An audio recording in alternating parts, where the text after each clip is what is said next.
आत्मानुभूति की सीढ़ियां, अमेरिका में दिया हुआ भाषण। ज्ञान योग का अधिकारी बनने के लिए मनुष्य को पहले शम और दम में अपनी गति कर लेनी चाहिए। दोनों में गति एक साथ ही की जा सकती है।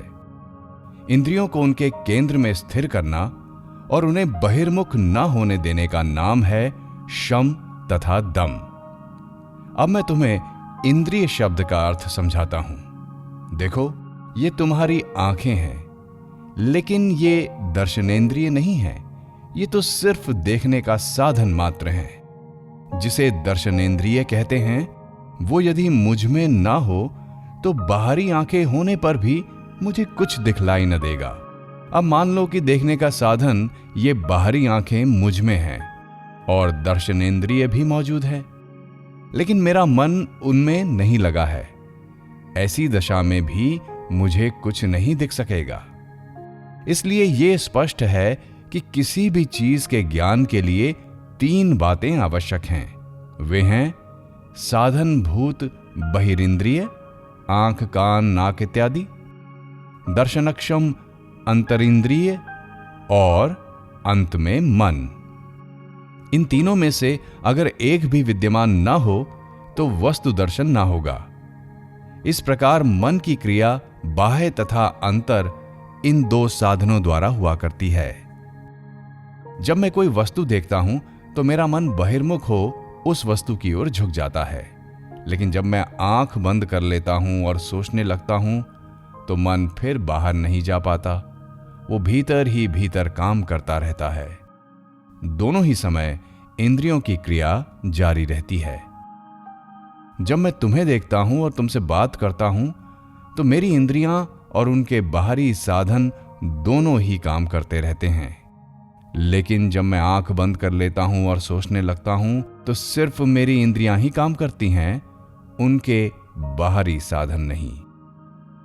इंद्रियों की क्रिया के बिना मनुष्य विचार ही न कर सकेगा। तुम अनुभव करोगे कि बिना किसी प्रतीक के सहारे तुम विचार ही नहीं कर सकते। नेत्रहीन मनुष्य भी जब विचार करेगा तो किसी प्रकार की आकृति द्वारा ही विचार करेगा। बहुधा आंख और कान, ये 2 इंद्रियां बहुत ही कार्यक्षम होती हैं। ये बात कभी नहीं भूलनी चाहिए कि इंद्रिय शब्द से मतलब है हमारे मस्तिष्क में रहने वाले ज्ञान केंद्र। आंख और कान ये तो देखने और सुनने के साधन मात्र हैं। उनकी इंद्रियां तो उनके भीतर रहती हैं। अगर किसी कारण से ये इंद्रियां नष्ट हो जाएं, तो आंख और कान रहने पर भी ना तो हमें कुछ दिखेगा और ना कुछ सुनाई ही देगा। इसलिए मन को काबू में करने के पहले इन इंद्रियों को काबू में लाना चाहिए। मन को भीतर बाहर भटकने से रोकना और इंद्रियों को अपने केंद्रों में लगाए रखने का नाम शम और दम है। मन को बहिर्मुख होने से रोकना शम कहलाता है और इंद्रियों के बाहरी साधनों के निग्रह का ही नाम दम है। दूसरी सीढ़ी है तितिक्षा। तितिक्षा सबसे कठिन है। कहा जा सकता है कि आदर्श सहनशीलता और तितिक्षा एक ही है।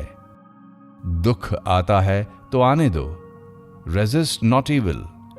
इसका मतलब जरा स्पष्ट करने की आवश्यकता है।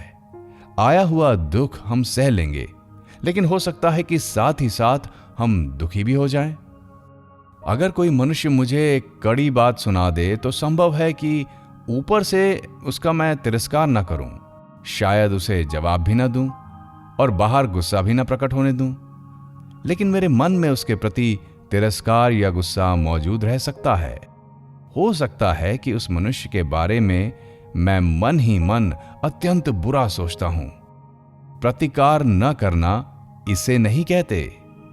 मेरे मन में न गुस्सा आना चाहिए और न तिरस्कार ही, और न मुझे उनके रोकने की आवश्यकता ही होनी चाहिए। मैं इस प्रकार शांत रहूं मानो कोई बात हुई ही ना हो।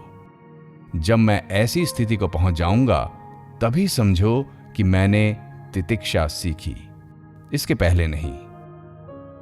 आए हुए दुखों का सहन करना, उन्हें रोकना या दूर करने का विचार भी न करना, तजन्य शोक या अनुताप मन में उत्पन्न भी न होने देना, बस इसी का नाम तितिक्षा है।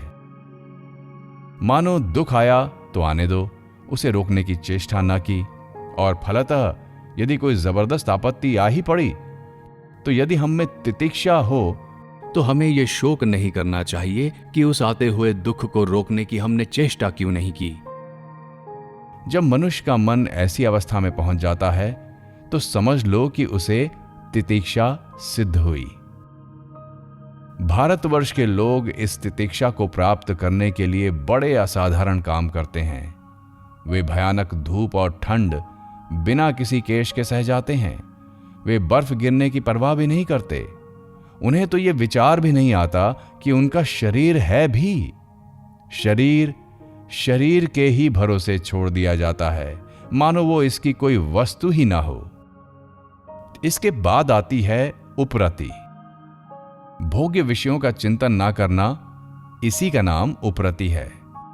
हमने क्या देखा या क्या सुना, हम देखने वाले हैं या सुनने वाले, कौन सी वस्तु हमने खाई, खा रहे हैं अथवा खाएंगे, हम कहाँ रहें, इत्यादि इत्यादि विषयों के चिंतन में ही हमारा बहुत सा समय खर्च हो जाता है। जो कुछ हम देखते सुनते रहते हैं उसी के सोचने में तथा तद्विषयक बातें करने में ही हमारा अधिकांश समय व्यतीत हो जाता है। अगर तुम वेदांती बनना चाहते हो तो तुम्हें यह आदत छोड़ देनी चाहिए। चौथा आवश्यक गुण है श्रद्धा। श्रद्धा मनुष्य का धर्म के प्रति और परमेश्वर के प्रति अमर्याद विश्वास है। जब तक मनुष्य में ऐसा विश्वास उत्पन्न नहीं होता तब तक वो ज्ञानी होने की आकांक्षा नहीं कर सकता। एक बड़े सत्पुरुष का कथन है कि 2 करोड़ मनुष्यों में भी एक ऐसा मनुष्य इस दुनिया में नहीं है जो परमेश्वर में विश्वास करे। मैंने पूछा, ये कैसे? तो वो बोले, मान लो इस कमरे में चोर घुस आया और उसे पता लग गया कि दूसरे कमरे में सोने की डली रखी है।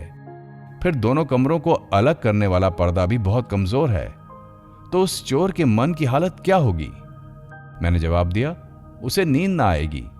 उसका मन सोना पाने की तरकीब में ही लगा रहेगा, उसे और कुछ भी न सूझेगा। ये सुनकर साधु जी बोले, तो फिर तुम बताओ कि क्या यह संभव है कि मनुष्य परमेश्वर में विश्वास करे परंतु उसे पाने के लिए पागल ना हो?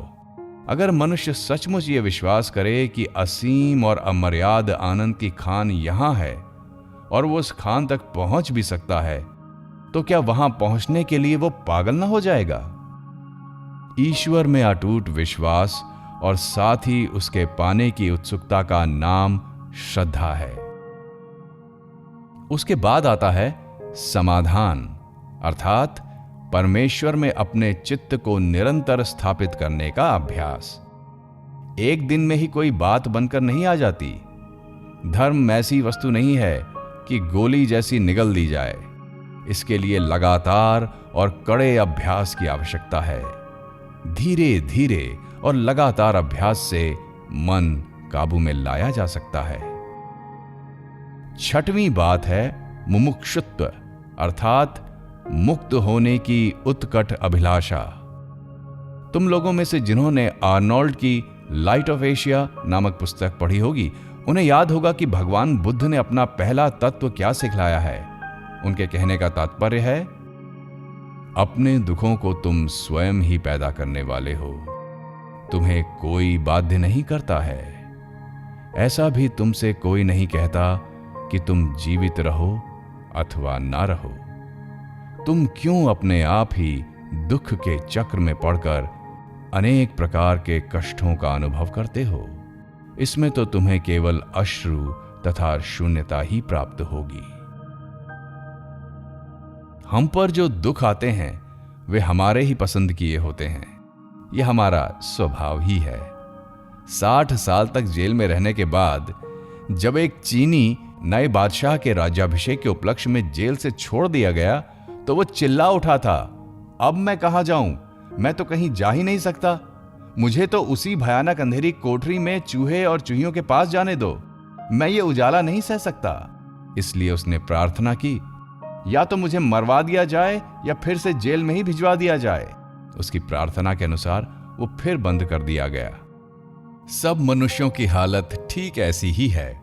चाहे कोई भी दुख हो, उसे पकड़ने के लिए हम जी तोड़कर दौड़ लगाते हैं और उससे छुटकारा पाने के लिए बिल्कुल रजामंद नहीं हैं।